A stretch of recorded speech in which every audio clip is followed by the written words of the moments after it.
साहित्य प्रेमी विषय से कौन रखते महाकला कला भाई ना घागरे जीव जमा घागरे विदिरे मु पुरुणा बेकारी इंडियारे देखिए शकुंतला काव्य महाकवि कलिदा सुनो कला अंतर्हित शशि शब्द कुमुदवती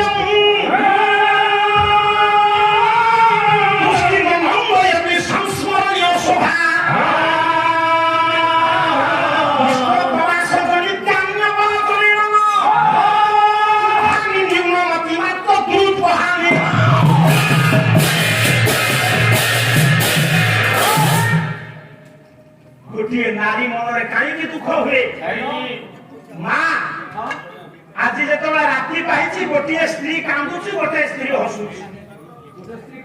शुणु आज्ञा माँ कौ स्त्री हसुची कौ स्त्री कांदुची ना अंतर्हित शशिनी सही कुमुदवती शशिनी कहले चंद्र जो सकाल प्रभात चंद्र चंद्र जो अंतर्हित होती चंद्र स्त्री कुमुदवती स्वामी तू बाला तो स्त्री कांदिला कौन कहला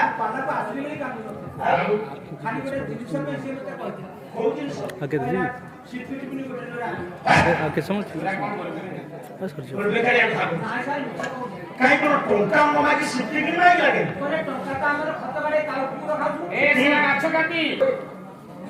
शशि जतबे अंतर्हित होई गले कांदुची कोई साथ हसिया के हटे बोले काला आसबे असला पुटी काट्यो हटे आसला हसिया खाली हसिला ने जन को मना कला सुना अच्छा ये सुना वाली कहला काहा को कहला कला प्रभात बाता हबी कंटी बात पुती ही कुमुदवती ने संग विग्रह ये नियास भूमं कुपी देव पद्मिनी नो सहते एको नो सहते ना संगम नो मानिते सहते न संगम बुझिलो सोट कह मां मन सब सुनो केमिति कविना रचना करछन जे तो सकाळ हेछि सार मान के विचार करन सकाळ हला पद्म फूल फुटिला मंद पवन रे पद्म फूल एंती हलु से हलु नहीं ओ हलु नहीं जण को कहउछि दुरे जा वाह मो पाखु आस ना तू हलल कन अच्छा हलुची कैसे काहा को मना कर दे आस ना पद्म फूल रात्रि पाहिला परी प्रस्तुति तो हेछि सकाळिया पवन रे पांकी पवन रे सकाळ मंद पवन रे से पोखरी रे हलु नहीं जण को कहउछि हे तू गोटे बाजे लोक तो चरित्र भला नु तो प्रकृति भला नु तू भला अरे या तू भला ए सारी केंदी कहि दे चुप मैं तो से होछि हमर हमर को ना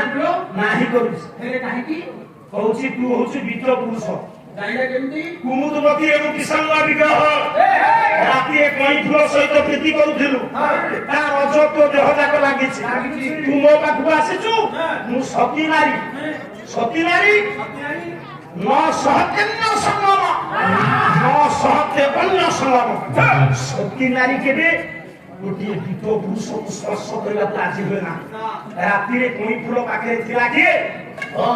जेतबे पद्म फूल फुटिछि ता पाखु आसिछि कवि कहले एठी पवन रे पद्म फूल हलुनी जे कहछि बीत पुरुष तू बाजे लोक तो प्रकृति छड़ा तू जा पड़ा बाबू राति बाही पाई आसिछि पार्वती को स्वामी से शंकर भगवान कल्याणकारी हुंतु मोद धारतंतु बोलानंदे कबा प्रभात वर्णना आनिबा तापर बिलो मंगल को कृष्ण का दर्शन कराइबा दर्शन तो हो मान आलिंगन कराइबा स्पर्श कराइबा तापर इति श्री करिबा ଏଠି ପଣ୍ଡିତ ସୁନ୍ଦର ଭାବରେ ଲେଖିଛନ୍ତି କବିବର ବାଙ୍କନିଧି ଦାସ ସକାଳ ହଉଛି ଟିକେ ବାବୁମାନେ ଜ୍ଞାନୀ ମାନେ ଶୁଣନ୍ତୁ ରାତିରେ ଶୋଇଥିଲେ ଖଟ ଉପରେ ସ୍ୱାମୀ ସ୍ତ୍ରୀ ଦି ଜଣ। ତୁ ଯେତେବେଳେ ପାଲାକୁ ଯିବୁ ଖରାପ କଥା କହୁଛୁ ପାଲା ନଥିବ କାହା ପାଖରେ ଶୋଇବୁ ନାତୁଣୀ ପାଖରେ ନାତୁଣୀ ତୋର ପକଡ଼ ନାକୁ ତୋ କୋଳରେ ଶୋଇବୁ ସ୍ୱାମୀ ସ୍ତ୍ରୀ ଶୋଇ ବୁଝିଲୁ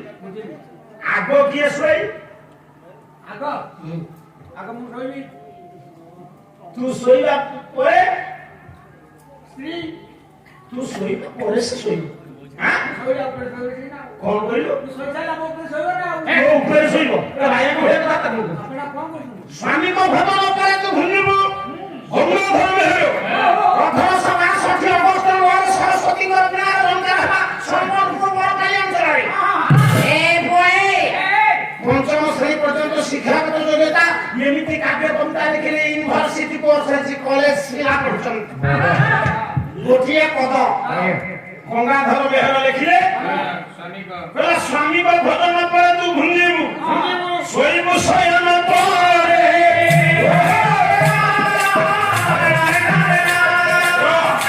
ନୃସିଂହତା କେମିତି ବିକୃତିଆ ନାଚ ନାଚୁ ଧରି ଟିକେ ଦେଖେଇ ଦେବି ତାକୁ ମଣିଷ ଦେଖିଲେନି ଦେଖ ଦେଖ କେମିତି ବିକୃତିଆ ନାଚ ସ୍ୱାମୀଙ୍କ ସେ ଏମିତି ସବୁ ନାଚୁ ଦେଖି ମତେ ହସ ମାଇଲା ସ୍ୱାମୀଙ୍କ ଭଜନ ପରେ ତୁ ଭୁଲିବୁ ଶୋଇବୁ ଶୟନ ପରେ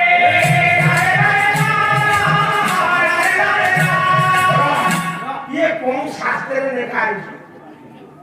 ତୋ ମୁଣ୍ଡକୁ ବି ଏଇଥର ବାହାରେ ଦେଲେ ଏକାଥରେ ଥଣ୍ଡା ହେଇଯିବ ମୁଣ୍ଡ ଯେମିତି ଗାୟକ ନାଚନ୍ତି ସେମିତି ନା ଆପଣ ମାନେ ଯୋଉ ହସୁଛନ୍ତି ସେ ହସିବା ତା ଅଲଗା ପ୍ରକାର ଏକ ପ୍ରକାର ଯାହାକୁ କାଟିଦବ ସ୍ୱାମୀଙ୍କ ଭଜନ ପରେ ତୁ ଭୁଲିବୁ ଶୋଇବୁ ଶୟନ ପରେ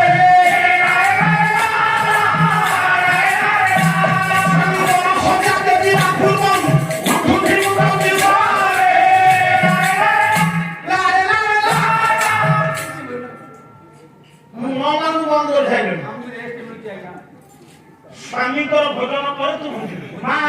ତୁମକୁ ଧନ୍ୟବାଦ ଦେବାକୁ ପଡିବ ଘର ଗୋଟା ଯାକ କାମ କରିବ ରୋଷେଇ କରିବ ମୁହ ସିଙ୍ଗାଣି ଦେବୁ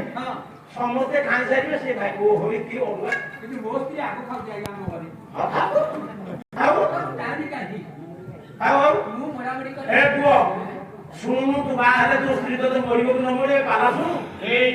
ଘର ତୋ ସ୍ତ୍ରୀ ତୋତେ ମରିଯାଇନି ଆଉ ମୁଁ ମରାମରି କରି ଆଉ ତାର ବହୁ ଭକ୍ତି ତୋ ସ୍ତ୍ରୀ କଣ ତୋ ଲୁଗାପଟା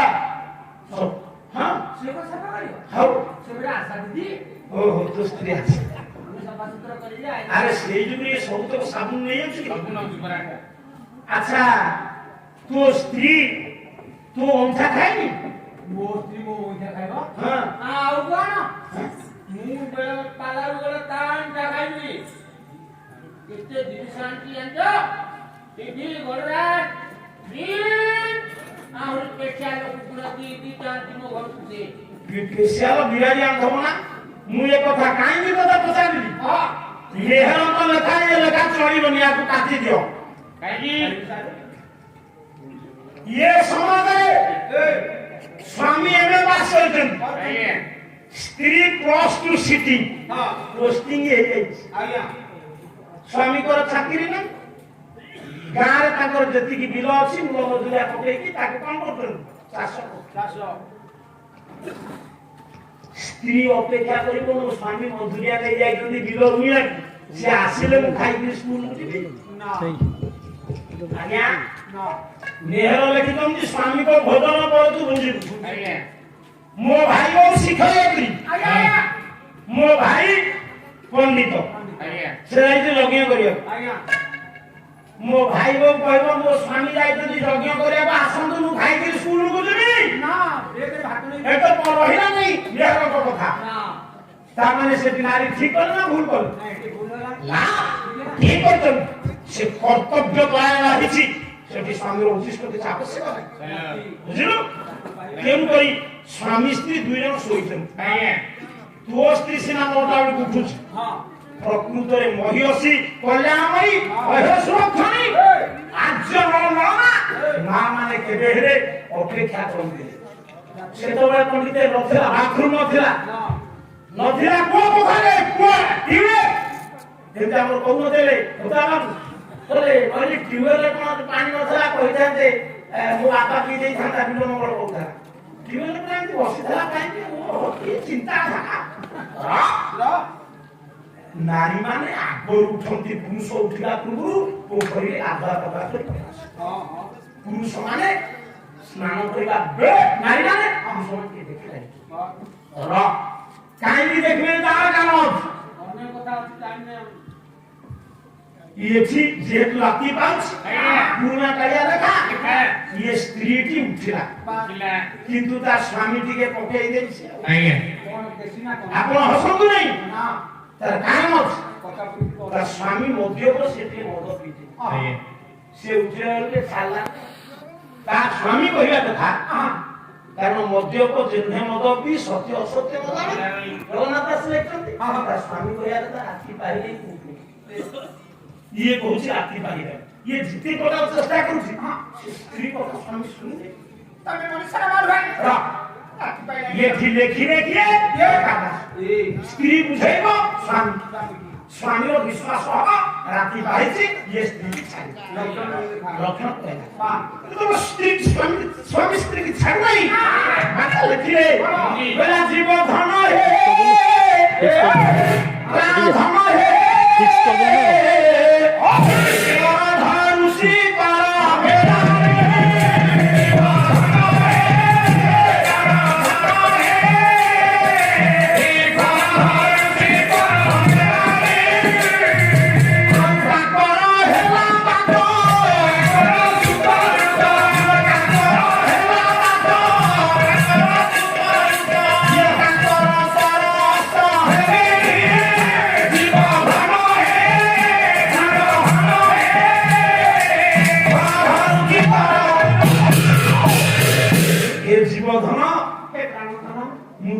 ହାତ ଧରୁଛି ତୁମେ ମତେ ମେଲାଣି ଦିଅ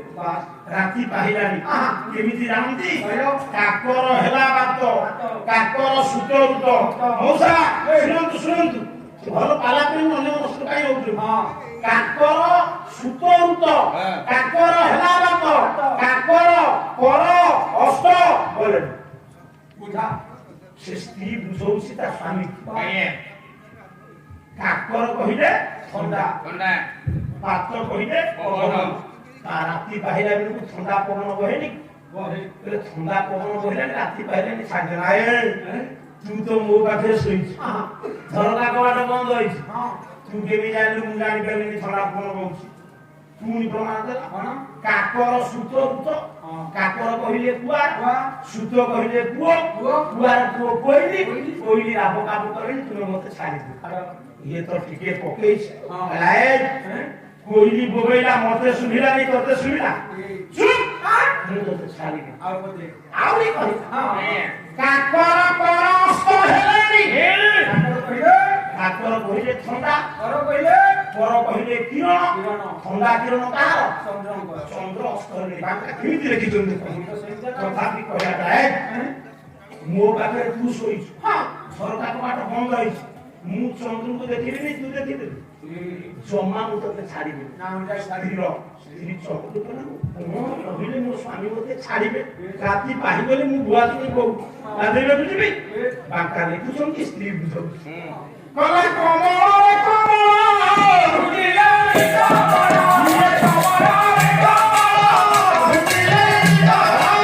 ଇଏ ପାଖ ଗୋଦାମରେ ନାହିଁ କମଳରେ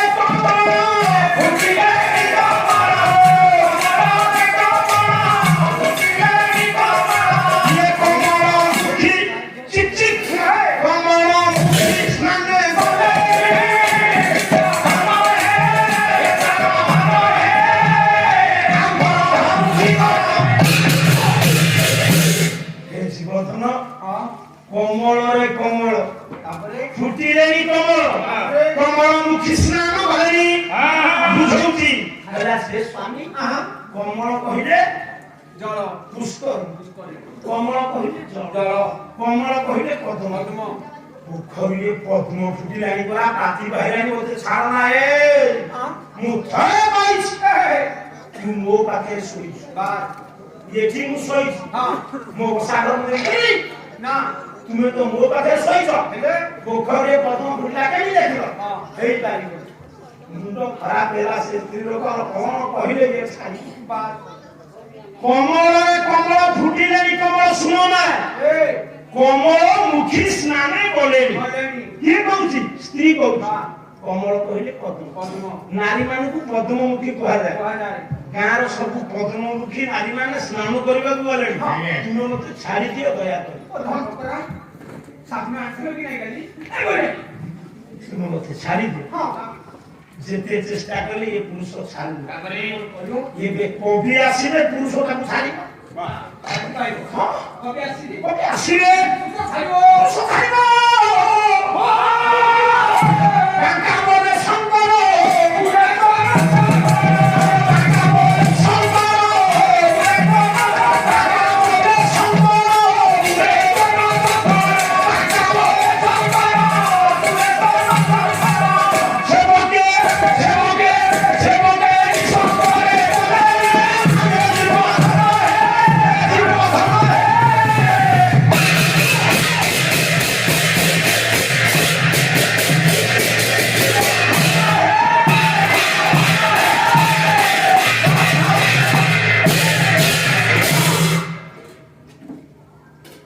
ପୁନାକରେ ରାଗର କୋନ ଆସ ପହଲା ସାଲ ହଜୁରେ ଏଇଠି ଏମିତି ବୋଧେ କଥା କବି ଲେଖିଲେ ସେ ସ୍ତ୍ରୀ ଲୋକ କହିଲା କବିତା କୋନ କହିବୁ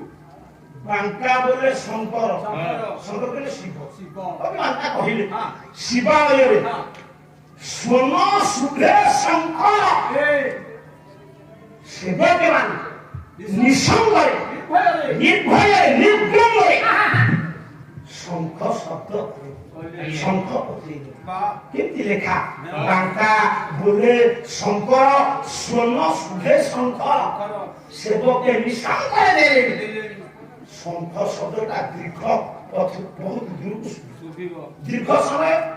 ଇଏ ସେତିବେଳେ କାନ ଡେଳିଛି, ଶଙ୍ଖ ଶବ୍ଦ ରାତି ପାହିଲା।